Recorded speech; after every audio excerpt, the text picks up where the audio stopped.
بسم اللہ الرحمن الرحیم۔ عزیز طلبہ و طالبات، مجھے امید ہے کہ آپ خیریت سے ہوں گے۔ آپ کے علم میں ہے کہ انعام مصطفی یوٹیوب چینل پر روزانہ کی بنیاد پر اسلامیات کی جو فرسٹ ایئر کی نئی کتاب آئی ہے 2025، اس کے لیکچرز کا سلسلہ جاری ہے۔ تیسرا چیپٹر ہمارا جاری ہے، اور ہم نے اپنے لاسٹ لیکچر میں تاجدار کائنات صلی اللہ علیہ وآلہ وسلم کے بارے میں جانا کہ وہ ایک مثالی سربراہ خاندان تھے۔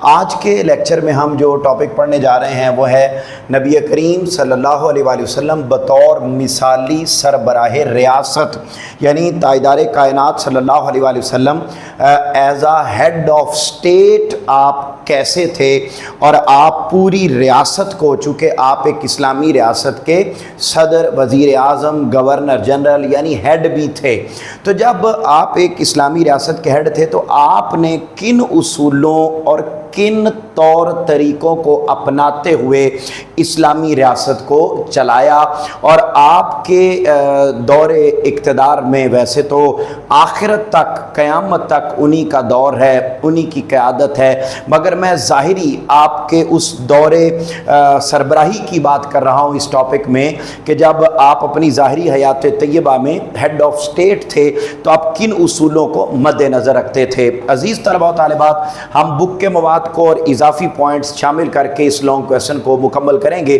آپ اپنی بک پر آ جائیں گے اور بک کی پہلی لائن پر آپ پہلی ہیڈنگ لکھیں گے تعارف، اور اس تعارف میں بڑی سادہ سی بات ہی ذکر کی گئی ہے۔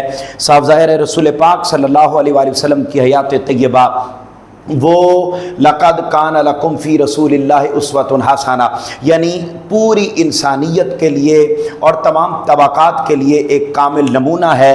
تو رسول پاک صلی اللہ علیہ وآلہ وسلم کی بطور سربراہ ریاست جو زندگی ہے وہ بھی ایک مثالی زندگی ہے۔ پہلی لائن پر آپ تعارف لکھیں گے، اور سیکنڈ لائن پر آپ پہلی بات جو لکھیں گے وہ ہے ریاست مدینہ کی بنیاد۔ ریاست مدینہ کی بنیاد۔ صاف ظاہر ہے بطور ہیڈ آف سٹیٹ آپ تب ہی بنیں گے جب آپ کے پاس کوئی سٹیٹ ہوگی۔ تو رسول پاک صلی اللہ علیہ وآلہ وسلم نے جس ریاست کا آغاز کیا یا بنیاد رکھی وہ ریاست مدینہ ہے، اور پھر آپ نے اس کے اندرونی اور بیرونی تمام معاملات کو ڈیل کرنے کے لیے جو حکمت عملی اپنائی وہ بہت ہی زیادہ زبردست، اور پوری کائنات میں بسنے والے کروڑوں اربوں انسانوں کے لیے ایک مشعل راہ ہے۔ اس کے بعد یہاں پر آپ نے جو تیسری لائن ہے اس کے اوپر آپ نے اگلی ہیڈنگ لکھنی ہے حکمت عملی کا ستون۔ حکمت عملی کا ستون، یعنی آپ نے ریاست مدینہ بنائی، اور اس ریاست مدینہ میں آپ نے جو اسٹریٹجی اپنائی وہ اسٹریٹجی کیا تھی؟ اسٹریٹجی یہ تھی کہ قوم کا جو سردار ہوتا ہے حقیقت میں وہ قوم کا خادم ہوتا ہے۔ یہ آپ کی مین اسٹریٹجی تھی پوری ریاست کو چلانے کی۔ ابتدا میں ہم نے پڑھا کہ آپ کی زندگی ایک رول ماڈل ہے، ہم نے پڑھا کہ آپ نے ریاست مدینہ قائم کی، اور پھر اس ریاست کے اندرونی بیرونی معاملات کو سیٹل ڈاؤن کرنے کے لیے آپ نے حکمت عملی اپنائی، اور وہ جو حکمت عملی اپنائی وہ کون سی ہے جی؟ قوم کا جو سردار ہے، جو ہیڈ آف سٹیٹ ہے، حقیقت میں وہ قوم کا خادم ہے۔ اس کے بعد اگلے لائن پر آپ آ جائیں گے، اور اس میں آپ دیکھیں گے کہ جی اگلا جو اصول تھا آپ کا اسی ریاست مدینہ کو چلانے کا، تو وہ تھا جی احکام الہی۔ آپ نے بطور ہیڈ آف سٹیٹ پورے ملک کے نظام کو، پوری ریاست کے نظام کو جس اصول پر چلایا وہ اصول یہ تھا کہ آپ کے پیش نظر اللہ کے احکام تھے، یعنی اللہ نے آپ پر جو احکام نازل کیے۔ تو اس کا مطلب ہے کہ اگر کسی بھی مسلم ریاست کا کوئی ہیڈ ہے تو اس کو اپنی پوری ریاست اگر چلانی ہے تو اس کے سامنے احکام الہی یعنی اللہ تعالیٰ کی ہدایات ہی سامنے ہونی چاہیے، کیونکہ رسول پاک صلی اللہ علیہ وسلم نے جس نظام کے تحت ریاست مدینہ کو چلایا، وہ اللہ تعالیٰ کی ہدایات پر مبنی نظام تھا۔ اس کے بعد آپ نے یہاں پر سیکنڈ سینٹنس پر آپ نے ہیڈنگ لکھنی ہے ابتدائی اقدامات۔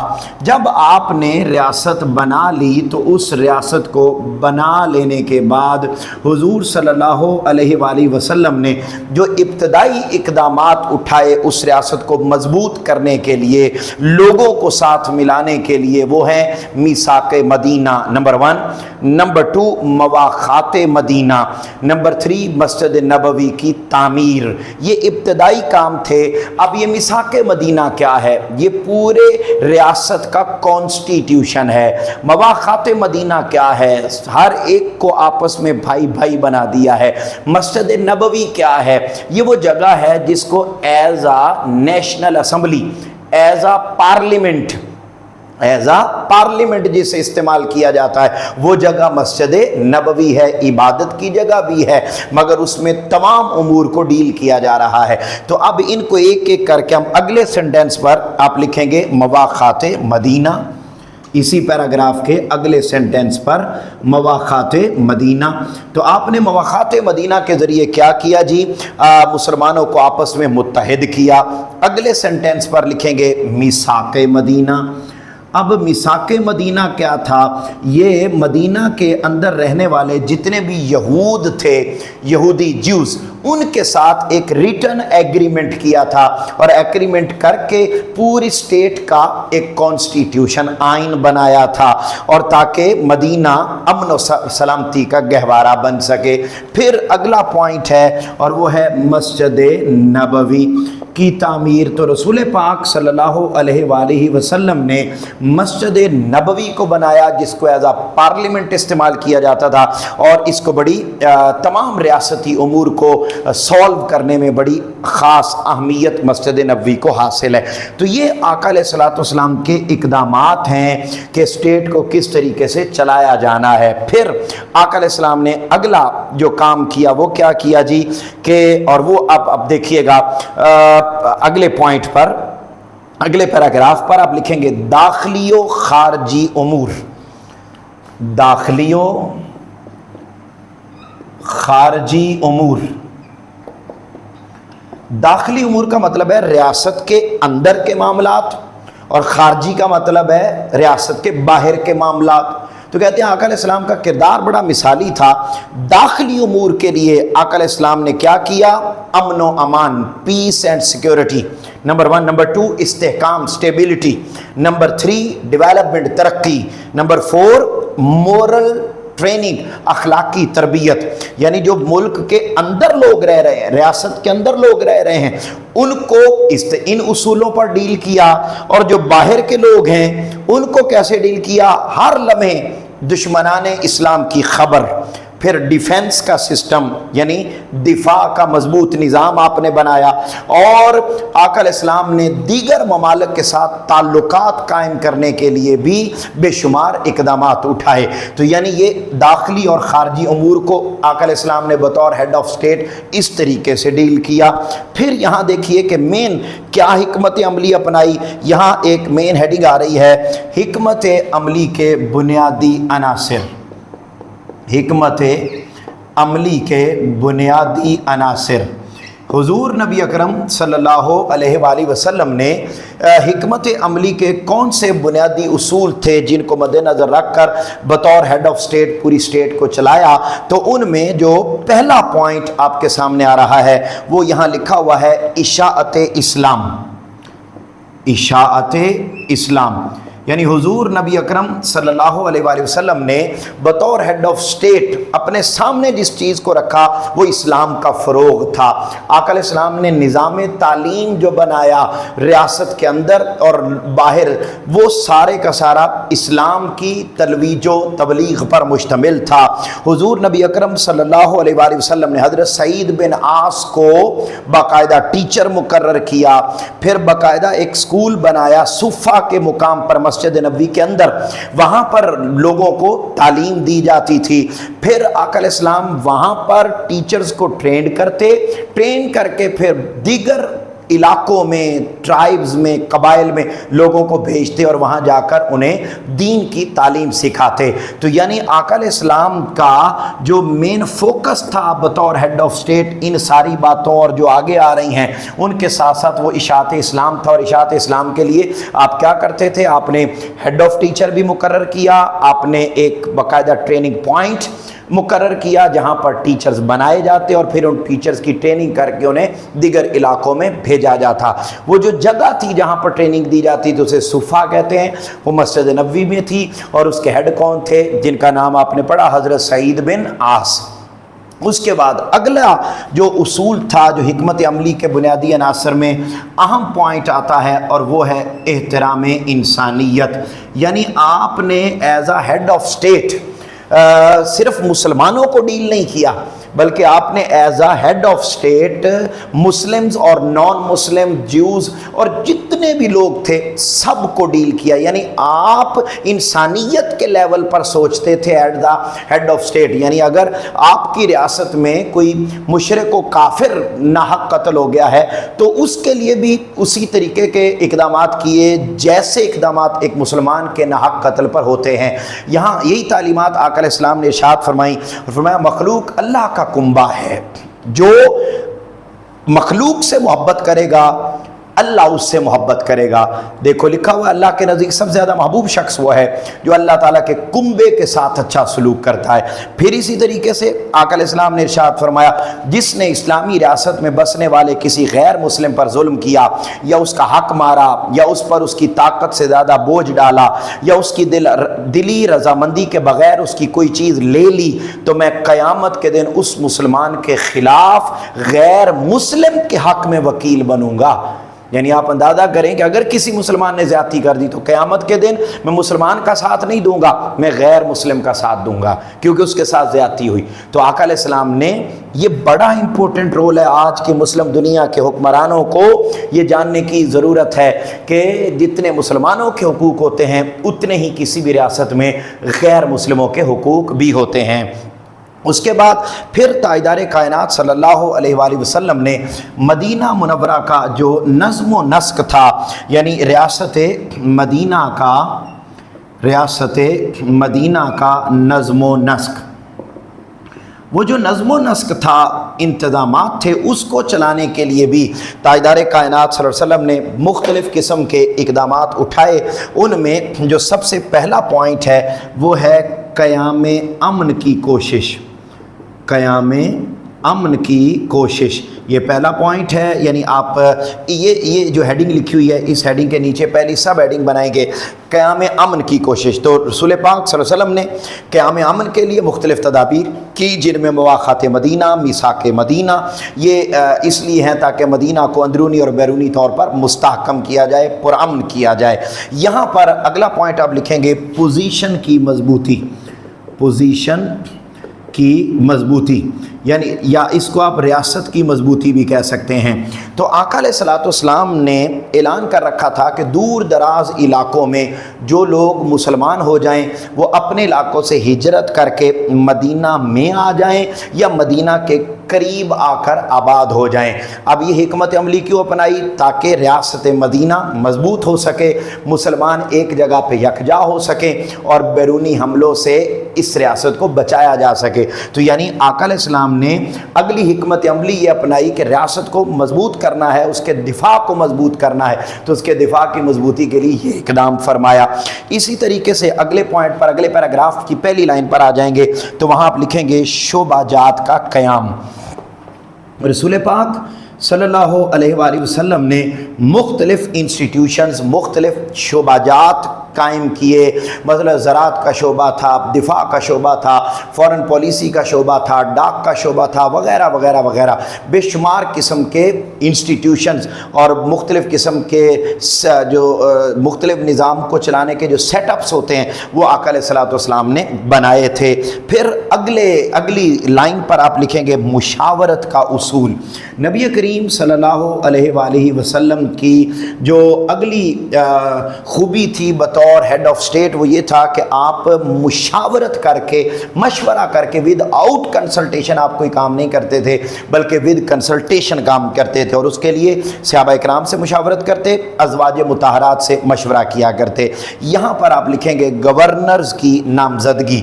اسی طریقے سے حضور نبی اکرم صلی اللہ علیہ وآلہ وسلم گورنرز کی نامزدگی، آقا علیہ السلام نے اپنی ریاست کے مختلف صوبے بنائے اور ان صوبوں میں گورنرز جو ہے وہ اپوائنٹ کیے، جیسا کہ حضرت معاذ بن جبل رضی اللہ تعالیٰ عنہ کے بارے میں آتا ہے کہ ان کو یمن کا گورنر مقرر کیا۔ اسی طریقے سے مولا کائنات مولا علی المرتضیٰ کو بھی یمن کا اور مختلف علاقوں کا گورنر بنایا، اور بھی بے شمار صحابہ کرام کو مختلف علاقوں کا گورنر بنایا، اور یوں نظام چلایا۔ اس کے بعد اگلے پیراگراف پر، اگلے پیج کی پہلی لائن پر آپ آئیں گے تو وہاں لکھیں گے تنخواہوں کا نظام۔ اسی طریقے سے ریاست کے جو امور لوگ سر انجام دیتے تھے ان کے لیے حضور نبی اکرم صلی اللہ علیہ وآلہ وسلم نے تنخواہیں بھی مقرر کی تھی، مگر وہ تنخواہیں اتنی ہی ہوتی تھیں کہ ان سے ان کا گزر بسر ہو سکے، عیاشی کے لیے نہیں تھیں۔ اگلے سنٹینس پر آپ لکھیں گے ذمہ داری کا درجہ۔ پھر اگلا جو اصول تھا آقا علیہ السلام کا پورے ملک کے ریاست کے نظام کو چلانے کے لیے، وہ یہ تھا کہ جو بندہ بھی سرکاری عہدے پر ہے تو وہ کوئی آسائش یا آسانی کے لیے نہیں ہے، بلکہ وہ عہدہ اس کے پاس ایک ذمہ داری ہے، اور ذمہ داری ایسی ہے کہ اس کے بارے میں اس سے دنیا میں بھی پوچھا جائے گا اور آخرت میں بھی پوچھا جائے گا۔ اس سلسلے میں حضور نبی اکرم صلی اللہ علیہ وآلہ وسلم کا ایک ارشاد لکھا ہوا ہے، ارشاد نبوی صلی اللہ علیہ وآلہ وسلم۔ تو وہ لکھا ہوا ہے، اور وہ کیا لکھا ہوا ہے جی، کہ تم میں سے ہر ایک ذمہ دار ہے، ہر ایک سے اس کی ذمہ داریوں کے بارے میں سوال کیا جائے گا۔ پھر تاجدار کائنات صلی اللہ علیہ وسلم، یہ سارے وہ کام ہیں جو آقا علیہ السلام as a head of state کر رہے ہیں۔ اگلا جو کام رسول پاک صلی اللہ علیہ وسلم نے as a head of state کیا وہ کیا کیا تھی جی، سراغ رسانی کا نظام۔ سراغ رسانی کا نظام آقا علیہ السلام نے یعنی باقاعدہ ایسے افراد تیار کر رکھے تھے جو ریاست مدینہ کے ڈیفنس کا خیال اس کی باؤنڈریز کے باہر رکھتے، اور وہ دیکھتے کہ کون سا قبیلہ، کون سا ملک، کون سی ریاست، کون سا طبقہ مسلمانوں کے خلاف پلاننگ کر رہا ہے۔ تو وہ سراغ کہتے ہیں کہ چھپی ہوئی باتوں کو تلاش کرنا۔ تو وہ ایسے افراد تھے جو جا کے جاسوسی کرتے اور جا کے خبریں لے کر آتے، اور وہ مدینہ میں پہنچتی، اور پھر وقت سے پہلے اقدامات کر لیے جاتے تھے، اور ریاست مدینہ کا یوں دفاع مضبوط بنایا جاتا تھا۔ اور پھر اگلے پیراگراف پر آپ آ جائیں گے، وہ لکھیں گے جی ناپاک عزائم کو ناکام بنانا۔ جب وہ افراد رکھے جاتے تھے جس کا ذکر ہم نے پچھلے پوائنٹ میں کیا، ناپاک عزائم کو ناکام بنانا۔ اچھا، اب یہاں دیکھیے کہ وہ جب پتہ چل جاتا کسی کے ناپاک عزائم کا، تو پھر آقا علیہ السلام اس کے لیے عملی طور پر میدان میں اترتے، اور اتر کر ان کے ناپاک عزائم کو ناکام بنا دیتے۔ آپ دیکھ لیجئے غزوہ بدر جو پہلا ہوا وہ بھی اسی اصول پر اور اسی بات کو مد نظر رکھتے ہوئے ہوا کہ آقا علیہ السلام کو پتہ چل گیا کہ ابو سفیان جو لشکر لے کر گیا ہے شام میں، اور وہاں وہ تجارتی قافلے میں اپنا سامان سارا بیچ کر پروفٹ لے کر آ کر مسلمانوں کے خلاف وہ حملہ کریں گے، تو اس شاہراہ کو ہی بند کر دیا، اور بند کر کے اس سارے قافلے کو جو ہے وہ مطلب راستہ تبدیل کرنا پڑا اپنا، اور وہ مکہ پہنچ گیا، اور ابو جہل کا لشکر جو اس لشکر کو بچانے کے لیے آیا تھا اس کے ساتھ پھر غزوہ بدر ہوا۔ تو یہ پوائنٹ بھی یہاں لکھا ہوا ہے، آپ انڈرلائن کر لیں۔ شام جانے والے تجارتی شاہراہ کی ناکہ بندی فرمائی جس سے قریش کی معاشی قوت کمزور ہو گئی۔ پھر اگلے سینٹینس پر آپ لکھیں گے سفارتی تعلقات۔ سفارتی تعلقات، سفارتی تعلقات کا مطلب ہوتا ہے دوسرے ممالک کے ساتھ تعلقات قائم کرنا۔ تو حضور نبی اکرم صلی اللہ علیہ وآلہ وسلم نے سفارتی تعلقات قائم کیے مسلمانوں کے، تاکہ مسلمانوں کے دوست زیادہ ہوں اور ان کی پوزیشن مستحکم ہو۔ یہاں آپ لکھیں گے خارجہ پالیسی۔